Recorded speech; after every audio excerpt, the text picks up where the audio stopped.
واجب کرنا، ٹھیک ہے، اس کے لیے بڑا اہتمام ہے. یہ جو فرض ہے اس کی پرواہ نہیں ہے.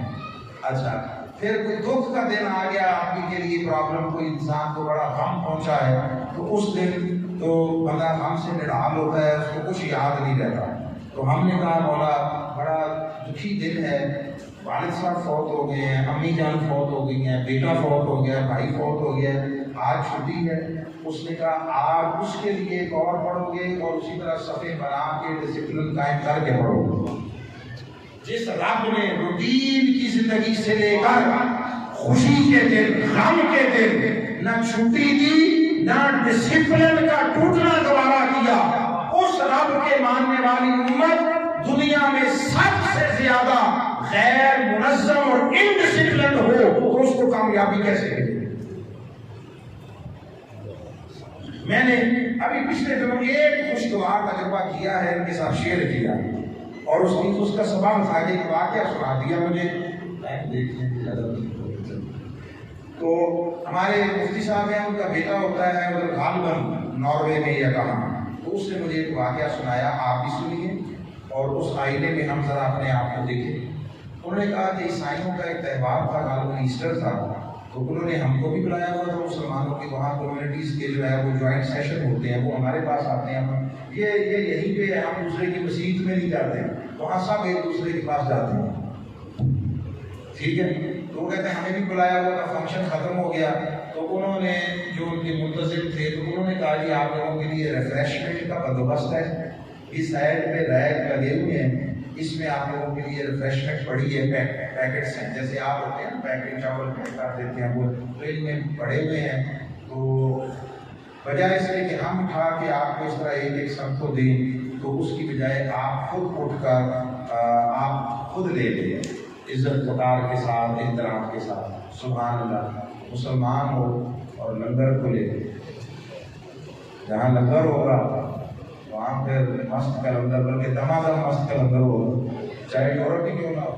تو جب لینے گئے کسی نے میرے کندھے کے اوپر سے ہاتھ، میں نے کسی کی بغل کے نیچے سے ہاتھ، کسی کے سر کے ہاتھ، پتہ نہیں ٹانگوں کے اندر سے ہاتھ نکالے، کوئی گر رہا ہے، کسی کے اوپر گر رہا ہے، وہ ضائع ہو رہا ہے. وہ کہتے ہیں میں بیٹھا رہا، میرے سامنے والی رو میں ایک کرسچن اپنے 8-10 سال کے بیٹے کے ساتھ بیٹھا تھا.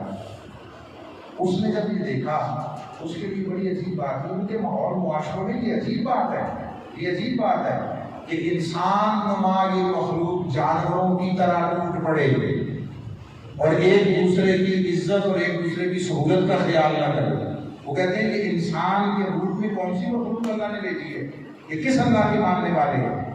تو اس نے اپنے باپ سے پوچھا یہ اتنی بدتمیزی سے، ہلڑ بازی سے اتنا کیوں ایسا کر رہے ہیں. اب سنیے باپ کا جملہ، ہر آدمی کا اپنا انداز ہوتا ہے سوچ کا. باپ کہتا ہے بیٹے میں تمہیں اسی لیے ان لوگوں کے ساتھ اٹھنے بیٹھنے کھیلنے سے روکتا ہوں، یہ ایسے ہی جنگلی بدتمیز اور وحشی قوم ہے، ان کے ساتھ نہ بیٹھا کرو. یہ منظر دیکھا ہے 8-10 سال کے بچے نے، اور باپ نے اس کے کانوں میں یہ پگھلا ہوا سیسا ڈالا ہے. آپ اسے 100 تقریریں سنائیں، آپ اسے اخلاق محمدی کے 100 درس دیں، واقعات کتابوں سے نکال کر چن چن کر دیں، اس پر بولی اثر کرے گا جو اس نے اپنی آنکھوں سے دیکھا. ہمیں کوئی دوسرا گستاخی کرے، بے ادبی کرے، فلاں کر دے، خاکے بنائے، ہمیں بڑا پیش آتا ہے. خود جو صبح و شام اپنے کردار اور عمل کے ذریعے اپنے نبی کے دامن کو داغدار کرتے ہیں، کیچڑ پھینکتے ہیں، کبھی اس کا حیا کیا؟ کبھی جو شخص کھڑا دکان پہ ناپ تول میں کمی بیشی کر رہا ہے، اس کو کبھی حیا آئی کہ میں یہ گندگی اپنے آقا کے دامن پر مان رہا ہوں؟ کبھی جو ملاوٹ کرنے والا ہے اسے خیال آیا کہ میرے رسول نے فرمایا من غشا فلیس منا، جس نے ملاوٹ کی اس کا ہمارے ساتھ کوئی تعلق نہیں ہے. تو پڑھ نمازیں، تیری نمازیں قیامت کے دن دوزخ کا توق بنا کر تیرے گلے میں ڈال دیں. دکان پہ سارا دن ملاوٹ ہے، ناپ تول میں کمی ہے، معاملات کی زندگی میں دھوکہ و فریب ہے، ملازمت میں کام چوری ہے، سارا دن حرام کھا کے 5 وقت مسجد میں نماز پڑھنے آ جاتے ہو. اور کہتی ہو کہ جنت میرے نام کر دی گئی ہے۔ یہ عیسائیوں یہودیوں کا نظریہ تھا کہ نحن احباء اللہ، ہم اللہ کے بڑے محبوب ہیں، ہمیں اگر دوزخ میں مس کیا بھی تو تھوڑی سی دیر کے لیے، ہم اللہ کے لاڈلے ہیں۔ لوگوں سنو، کوئی لاڈلا نہیں ہوتا، لاڈلا وہی ہوتا ہے جو فرمانبردار ہوتا ہے۔ نافرمان کو تو باپ گھر سے نکال دیتا ہے، آگ کر دیتے ہیں، اس کے چہرہ پھیر لیتا ہے، اس کے ساتھ بات کرنا باپ دوبارہ نہیں کرتا، اپنے نطفے سے ہے۔ یہ لاڈلے پن کا جو خمار ذہنوں پر طاری ہے، اس کو نکالیے۔ آپ میں سے ہر شخص اپنی اپنی جگہ مصطفیٰ کا سفیر ہے، حضور کا نمائندہ ہے۔ سوچو میں مصطفیٰ کا کیا تصور اپنے ارد گرد والے لوگوں کے سامنے وہ بنا رہا۔ ان کے ہاتھوں کو نہ دیکھو، وہ بدبخت غرق ہوں گے، تباہ ہوں گے، برباد ہوں گے۔ اپنی فکر کر لو، اپنی فکر کر لو کہ خود مصطفیٰ کے چہرے کو دھندلا کیوں کر رہے ہیں، حضور کے دامن کو کیوں طرفدار کر رہے ہیں، اس کی حیا نہیں ہے۔ اور چلے ہیں بد دعاؤں سے دنیا کو برباد کرنے۔ سبحان اللہ، صبح یا اللہ امریکہ کو برباد کر دے، امریکہ اتنی ترقی کر رہا ہے۔ یا اللہ اسرائیل کو برباد کر دے، وہ اتنا اوپر جا رہا ہے۔ انڈیا کو برباد کر دے، وہ اتنا طاقتور ہو رہا ہے۔ ہم اپنی بد کرداری کے ذریعے اللہ کی بارگاہ سے قبولیت دعا کی نعمت سے محروم ہو گئے ہیں۔ اجتماعی طور پر ہمیں سوچنا ہوگا کہ 27ویں کی رات اللہ کی بارگاہ میں جھک کر اپنا محاسبہ کرنا ہوگا، اپنا محاسبہ۔ میرے جملے کو پازیٹیولی لیجیے گا۔ فلسطین کی فکر چھوڑ دو، کشمیر کی چھوڑ دو، برما کی چھوڑ دو، پہلے اپنی جانو۔ اس لیے یہ قرآن کا ضابطہ اور ترتیب ہے کہ یا ایھا الذین آمنوا اتقوا اللہ، کیا قوا انفسکم واہلیکم نارا، پہلے خود کو بچاؤ، پھر گھر والوں کو بچاؤ، پھر دوسرے تیسرے کی باری آئے گی۔ خود کو دوزخ کا ایندھن بنا رہے ہو اور دوسروں کو جنت کے ٹکٹ بانٹ رہے ہو۔ اللہ کی شان ہے۔ تو حضور کے کردار کو دنیا کے سامنے اپنی سیرت کے ذریعے پیش کرو۔ میں لاہور سے واپس آیا، کئی سال گزر گئے، کئی سال میرا ایک جی کرتا تھا، اور وہ یہ تھا کہ میں ایسے نہ کبھی پہلے میرا ایسا مزاج تھا نہ بعد میں کبھی جی کیا، میرا جی کرتا تھا کہ میں وہ گول گپے کھاؤں۔ میں تو سچ بتا رہا ہوں، کم و بیش اس کشمکش میں 6 مہینے گزر گئے۔ ایک دن گیا، وہاں سے بازار سے خرید کر لایا اور گھر بیٹھ کر کھا لیے، تسلی نہیں ہوئی، نفس کی تسکین نہیں ہوئی۔ وہ ہفتے 10 دن بعد پھر گیا، زیادہ خرید لایا، زیادہ کھا لیے، نہیں بات بنی 3-4 دفعہ۔ اب یہ سمجھ نہیں آئی۔ میں ایک دن گیا تو وہیں دکان پہ بیٹھ کے کھا لی۔ وہ دن اور آج کا دن میرا کبھی کھانے کو جی نہیں کیا۔ کیا تھا کہ میں بازار میں کھڑے ہو کر کھانے سے گھبراتا تھا، لوگ کہیں گے کہ یہ جو ہے یہ وہ ہے، یہ وہ ہے، اس کا فلاں کے ساتھ رشتہ، اس کی فلاں کے ساتھ نسبت ہے، فلاں کا شاگرد ہے، میری پہچان ہے یہ۔ تو میری ہمت نہیں ہوئی کہ میں بازار میں ایک چیز جو سارا زمانہ کھا رہا ہے میں بیٹھ کے کھاؤں۔ پھر 6 مہینے تک ہمت نہیں ہوئی، بس وہ ایک دن کھا لیا، سائڈ پہ ہو گئے، وہ نفس کی تسکین ہو گئی، بھر گیا جی۔ میرا کہنے کا مقصد یہ ہے کہ یہ ایک چھوٹی سی ادنا سی نسبت ہے، ادنا سی نسبت کہ میرا فلاں کے ساتھ شاگردی کا تعلق ہے، تو جو میں کروں گا تو لوگ کیا کہیں گے؟ اس رسول کے ساتھ تو ہماری بڑی اونچی نسبت ہے۔ اس کی نسبت کا حیا کرتے ہوئے تو ہمیں اپنی سوچوں کو بھی وہ کنٹرول کرنا ہوگا، قابو میں رکھنا ہوگا۔ اور یاد رکھیے، ساری تکلیف بھول جائے، یہ جو 2-3 جملے کہنے لگا ہوں، اگر ہو سکے تو محفوظ کر لیجیے۔ یاد رکھیے، مومن وہ نہیں ہے جس کی مجلس اور جس کا کلام اچھا ہو۔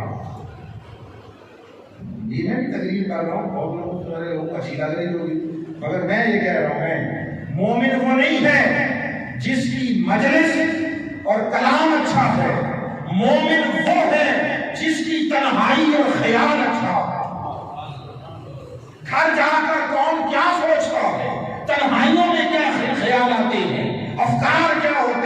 اکیلے بیٹھا ہوتا ہے، اس کے ہاتھ میں یہ 6 انچ کی سکرین ہوتی ہے، اس کے سامنے پوری دنیا کھلی ہوتی ہے، وہ کیا سوچتا ہے، کیا دیکھتا ہے، کیا کرتا ہے، کیا چاہتا ہے، اس وقت سوچا کرو اس حال میں مجھے مصطفیٰ دیکھ رہی ہے، مجھے میرا خدا دیکھ رہا ہے۔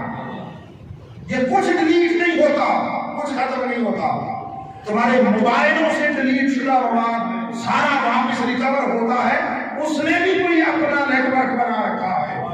قیامت کے دن ہوگا، وہ سارا کچھ کھول کر سامنے رکھ دیا جائے گا، جس دن زبانیں گم ہو جائیں گی۔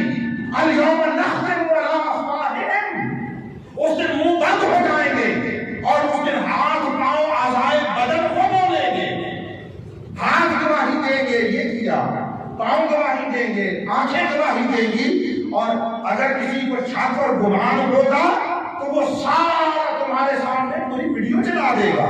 یہ جو اقرا کتاب کفا بنفسک الیوم، اس کا معنی ہے وہ کتاب ایسی نہیں ہوگی لکھی ہوئی ہوگی، وہ سارا کچھ تمہارے سامنے ہوگا۔ تم آج موٹر وے میں سفر کرتے ہو، وہ تمہیں روک لیتے ہیں، اوور سپیڈ کیا، تمہیں روک لیتے ہیں، تم نے وائلیٹ کیا ٹریفک لاس کو، آپ کہتے ہیں نہیں کیا، کہتے ہیں کیا، ہمارے پاس ریکارڈ ہے، ریکارڈ ہے، پیچھے کیمرہ لگا ہوا تھا، آپ کہتے ہیں دکھائیں، وہ کہتے ہیں بلا لیں گے، لیکن پھر دکھائیں گے تو پھر جرمانہ زیادہ ہوگا، گاڑی آپ کے لیے چل کر آئے گی، کبھی آزما لیں، اگر آپ گاڑی منگوائیں دیکھنا چاہیں تو پھر جرمانہ اتنا نہیں ہوتا جتنا پہلے تھا، وہ بھی کہے گا دیکھنا ہے، انتظام ہے، انتظام ہے، مگر پھر اس کے لیے کچھ اور چیزیں بھگتنی پڑے گی۔ تو ایک بات یہ یاد رکھ لیں، مومن وہ نہیں ہے کہ جس کی مجلس اور کلام اچھا ہو، مومن وہ ہے جس کی تنہائی اور خیال اچھا ہو۔ اور دوسری شے بڑی خاص بات ہے، اگر نماز پڑھ کر بھی سکون نہیں آ رہا، نماز پڑھ کر بھی سکون نہیں آ رہا، تو لوگوں پھر سکون کے ساتھ نماز کیوں نہیں پڑھتے؟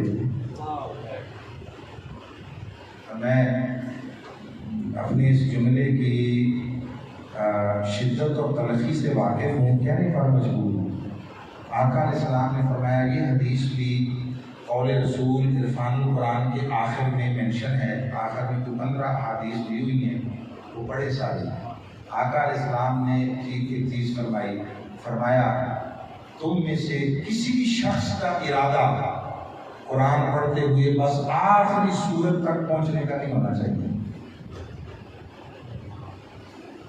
آخری، ہمارا اس کے سوا کوئی اور معمول ہوتا ہے، ہم ڈھونڈتے ہیں پورے شہر میں کہاں سب سے تیز جلدی تراویح ہوتی ہے، اتنے جو جانا، ٹھیک ہے، اور پڑھنے والوں کی پھر مجبوری ہوتی ہے، وہ اگر زیادہ لمبا کریں پھر سلام پھریں تو پیچھے کوئی نہیں کر رہی ہوتے ہیں۔ یہ ذوق بنائیں اپنا، فرمایا جب قرآن پڑھو، اور فرمایا قرآن کو سنیے، کلمات مصطفیٰ کے، آقا نے فرمایا قرآن کو ردی کھجور کے بکھیر دینے کی طرح بکھیرا نہ کرو۔ ردی کھجور جس کی بازار میں قیمت کوئی نہ ایسے پھینک دیتے ہیں نا، میں قرآن کو ایسے نہ کرو، قرآن کے ساتھ یہ طرز عمل نہ بلاؤ، ردی کھجور کی طرح نہ بکھیرو۔ تو آقا کیا کرے؟ فرمایا اس پر غور کرو، اس کی عجائبات میں غور کرو، اس کی آیات پر اپنے دل کو اس کے ساتھ ساتھ پھیرو، جب آیات عذاب آئیں تو تمہاری آنکھوں سے آنسو آئیں، جب جنت اور راحت و نعمت و رب کی رضا کا بیان آئے تو اس کی طلب ہو، مولا ہمیں بھی اس میں شامل کر لے اس زمرے میں۔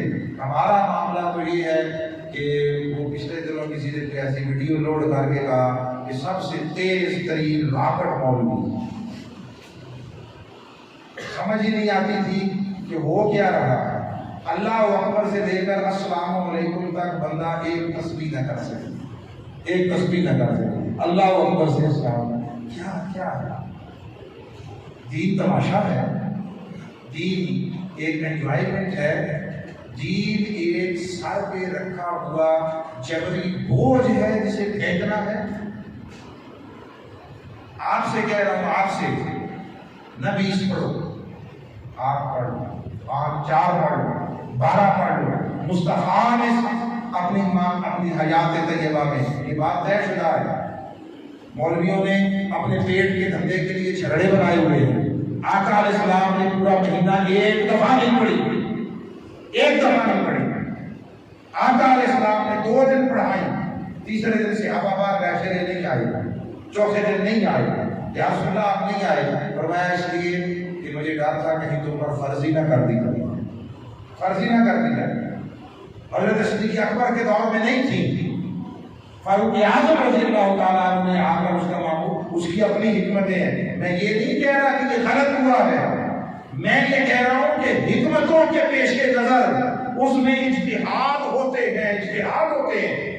آقا علیہ السلام نے معمول زندگی نہیں بنایا کہ ہر روز 20 کی پوری جماعت کی جائے تو امت کی سہولت کے لیے، اور فاروق اعظم نے اسٹیپ لیا تو امت کی تربیت کے لیے۔ مگر میں یہ کہتا ہوں اسے اپنے اوپر جبرن ایک ڈالا ہوا بوجھ نہ سمجھو۔ پڑھانے والا سکون سے پڑھائے، سکون سے پڑھائے۔ اور مجھے اب تو میں نے پوچھنا چھوڑ دیا، زندگی میں درجنوں بار پوچھا، مجھے ایک شخص نہ ملا پڑھے لکھوں میں سے، میں نے انڈر میٹرک کسی شخص کو اس سروے میں شامل نہیں کیا۔ میں الحمدللہ کالج تک میں نے FSC تک کیا، میں نے پڑھا، اسٹیٹ میتھ اکنامکس میرے سبجیکٹ ہیں۔ یہ ادھر میں اتفاقیہ آیا، اتفاقیہ اور حسن ظن کے پیش نظر کہہ رہا ہوں کہ حادثاتی آیا ہوں۔ میری خوش قسمتی، اللہ نے مجھے عزت دی ہے، آپ لوگ محبت کرتے ہیں، مگر میرا سبجیکٹ اور میرا شعبہ وہ اکنامکس ہے، وہ کرنٹ افیئرز ہے۔ میں اس شعبے کا بندہ ہوں۔ اگر اس میں اللہ تعالیٰ نے مجھے ذمہ داری دی تو میں نے کوشش کی ہے ہمیشہ ساری زندگی کہ جتنی میری استطاعت ہے اس کے مطابق مبنی بر حق اپنی سمجھ کے مطابق لوگوں تک پیغام پہنچاؤں۔ نہ کبھی لالچ الحمدللہ وہ جھکا سکا، نہ کبھی جو ہے وہ خوف وہ بات کو تبدیل کروا سکا، کبھی ایسا نہیں ہوا۔ اللہ کا شکر ہے ہمارے شعور و سمجھ کے مطابق۔ مگر جو بات کہنا چاہتا ہوں وہ یہ ہے، دین کو رسم نہ بناؤ، وی پڑھنا ہے اور قرآن مکانا ہے۔ خدا کے لیے قرآن مکانے کے چکر میں نہ پڑھو، قرآن ختم کرنے کے چکر میں نہ پڑھو۔ یہ شکر ہے اس نے حفاظت کی ذمہ داری لی ہوئی ہے۔ خدا کی قسم ہمارے ہتھے چڑھتا ہم ایک ہی سال میں ختم کر کے چھوڑتے، ایک ہی سال میں ختم کر دیں گے، تو اس کو ختم کرنے پہ نہ لگو، اس کو سمجھنے پہ لگو، غور و فکر کرو۔ اور آخری بات جو کہہ رہا ہوں کہ آپ اگر بعض لوگوں کا معمول ہوتا ہے 1 پارہ 1.25 پارہ روز خود بھی پڑھتے ہیں، بعض زیادہ پڑھتے ہیں، ہم نے وہ بھی دیکھے ہیں، وہ 1 دن میں اور 3 دن میں تو قرآن کا دور مکمل کرنے والے بہت سارے روز کے 10 پارے پڑھتے ہیں۔ آپ خدا کا واسطہ 10 پارے نہ پڑھیں، 1 پارہ نہ پڑھیں، 1 رکوع سمجھ کر ترجمے کے ساتھ پڑھیں، 1 رکوع۔ رہا ثواب کا معاملہ، میں بہت گھٹیا اور ادنا اور حقیر آدمی ہوں، مگر میں جو بزرگ اور جو پیچھے سائن ہیں ان کے بھی ہاتھ پہ کہہ رہا ہوں، آپ سمجھ کر 1 رکوع پڑھ کر بنا لیں، پورا پارہ پڑھنے سے زیادہ ثواب کی ضمانت ہے، ثواب کی ضمانت۔ آپ بیٹھیں، حلقات بنائیں، اپنے گھروں میں بیٹھیں، اپنے گھر میں اہل خانہ کو جوڑیں، بیوی بچوں کو بٹھائیں، بہن بھائیوں کو بٹھائیں، روزانہ کی بنیاد پر 1 رکوع پڑھنے میں بولیے کتنا وقت لگتا ہے؟ کچھ 4 گھنٹے لگ جاتے ہیں 1 رکوع پڑھنے میں۔ ترجمہ پڑھیں، 1 دفعہ تو کر لو، 1 دفعہ تو کر لو۔ میں نے ساری زندگی کبھی ہاتھ نہیں اٹھوائے، وعدہ نہیں دیا، نعرے نہیں لگوائے، سبحان اللہ نہیں کہلوائے، پوری زندگی اب بھی نہیں کروں گا۔ میں نے دیکھیے آپ کے سامنے یہ ہاتھ جوڑ کے کہہ رہا ہوں، میرے آنے اور مجھے بلانے پر جو آپ کے دل میں اگر ذرہ برابر بھی مہمان نوازی اور آداب میزبانی کا کوئی تصور ہے تو اس ریکویسٹ کو مان لیں کہ آپ آج سے قرآن مجید کو ترجمے کے ساتھ پڑھنا شروع کریں۔